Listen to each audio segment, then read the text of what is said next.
আসসালামাইকুম। আপনারা দেখছেন ইজি ডিজাইন 39, সাথে আছি মোহাম্মদ আওলাদ হোসেন।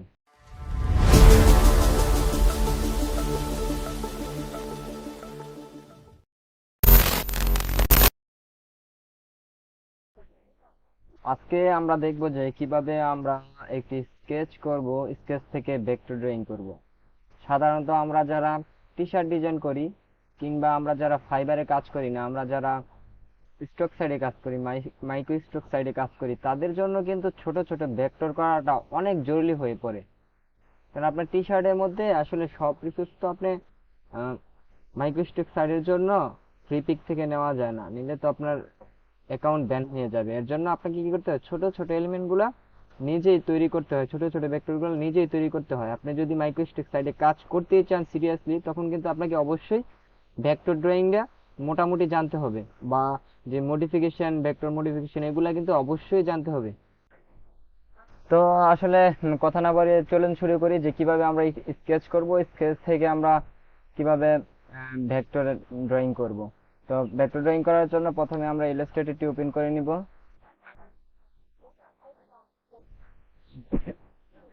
আমাদের ইলাস্ট্রেটর ওপেন হয়ে গেছে। ওপেন হওয়ার পর আমরা এখন কি করব, আসলে আমরা প্রত্যেকটা জিনিস নিয়ে রিসার্চ করতে হবে যে আপনি কি ধরনের ভেক্টরটা ক্রিয়েট করতে যাচ্ছেন।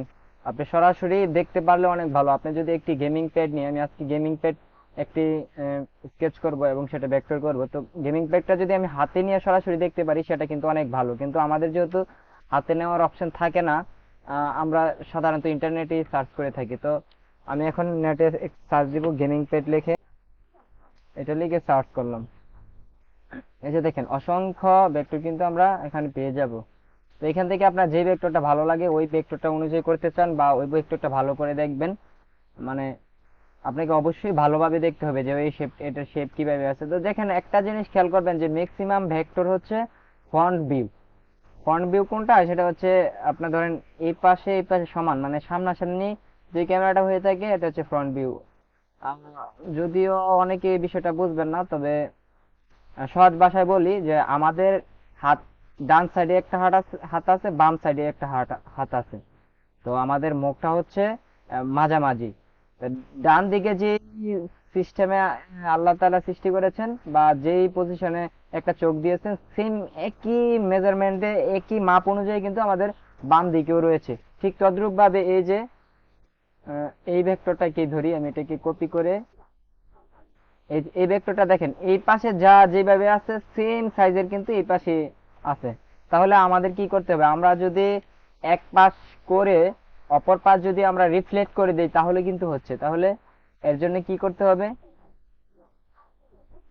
এর জন্য আপনাকে এক পাশ করে অপর পাশ করে দিলে হবে। তো আমার এখানে একটা মিরর ইফেক্ট দেওয়া ফাইল আমি এখানে ক্রিয়েট করে রেখেছি, এই যে মিরর।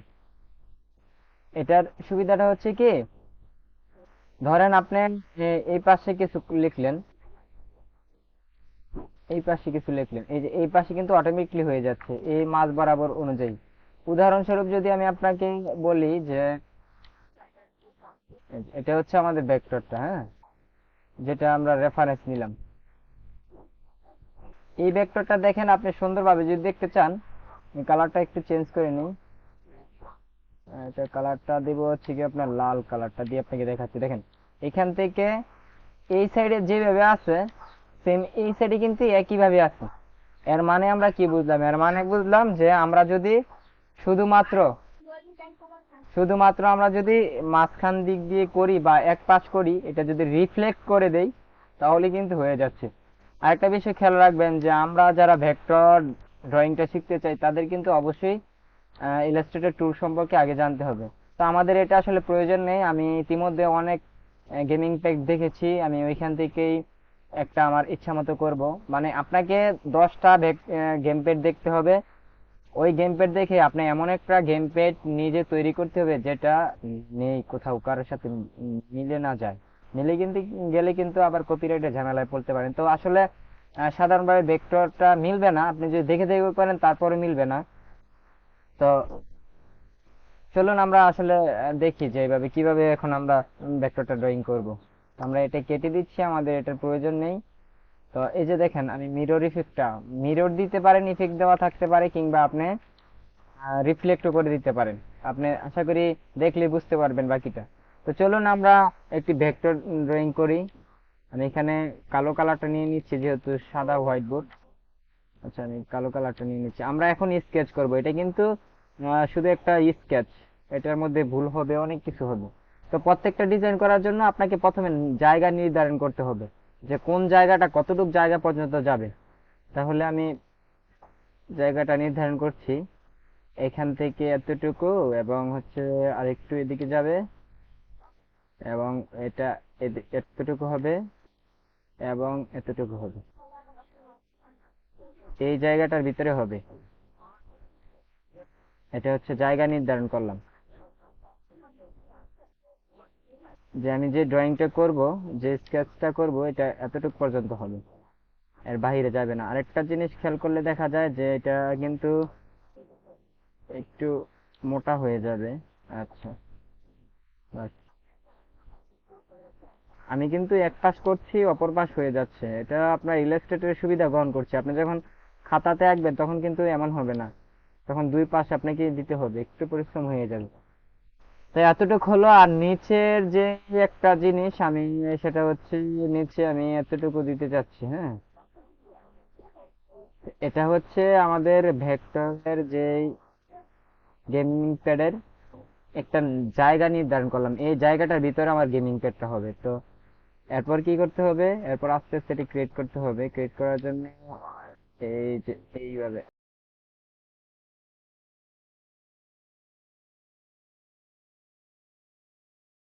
হাতের যে চাপাটা থাকে সেটাকে ক্রিয়েট করলাম। এটা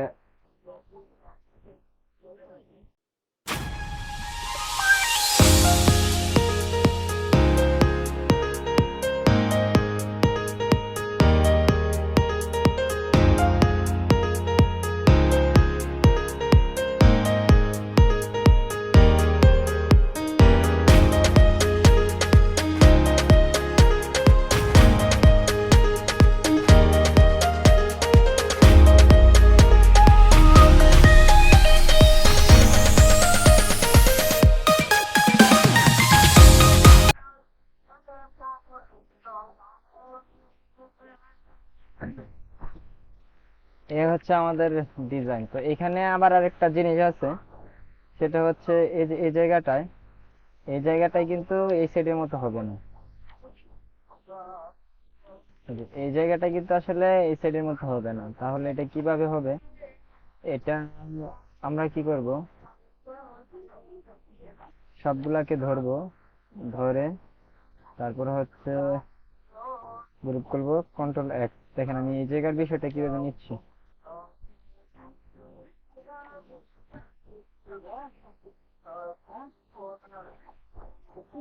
এই জায়গার বিষয়টা আমি এভাবে নিলাম, আমি রিফ্লেক্ট করলাম। আসলে আমি যদি মিরর ইফেক্টটা না দিতাম তাহলে আমি এইভাবেই করতাম। কপি করে নিলাম, কপি করে আমি এই পাশে দিয়ে দিলাম স্কেচটা, এই যে এভাবে।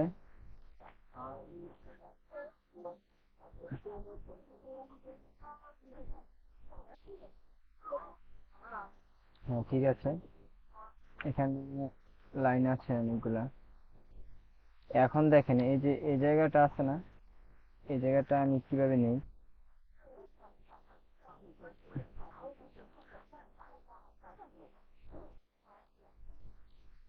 এই জায়গাটার মধ্যে আমাকে কি করতে হবে, এই জায়গাটার মধ্যে তো আমার বাটনের মতো হবে। হ্যাঁ, যেমন হচ্ছে এক উদাহরণস্বরূপ আমি যদি এখান থেকে জিনিসটা দেখি, এই যে দেখেন বাটনের মতো, বা এখানে দেখেন, দুঃখিত, এই যে দেখেন এই ইয়াটাতে কি দেওয়া আছে, এটা এখানে এই যে X Y A B। তো আমি সেই ঠিক এরকম করব আর কি। তো এর করার জন্য আমাকে কি করতে হবে প্রথমে চারটা জিরো দিয়ে নিতে হবে। এগুলো হচ্ছে এই যে এভাবে।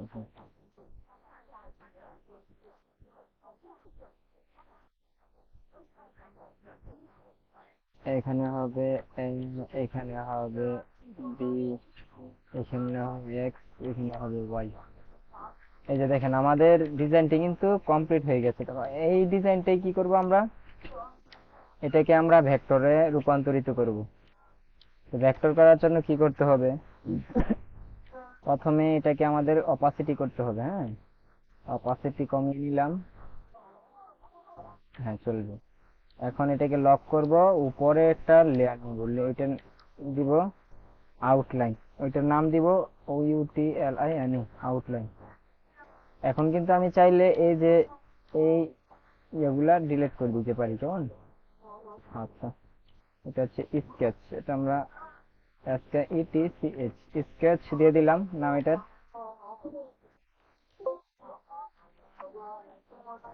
স্কেচ দিয়ে দিলাম। এখন আমরা এটাকে ভেক্টর করব। এখন ভেক্টর করার ক্ষেত্রে আমাদেরকে সাবধানতা অবলম্বন করতে হবে। তো চলুন কথা না বাড়িয়ে শুরু করি আমাদের আজকের ভেক্টরের পর্ব।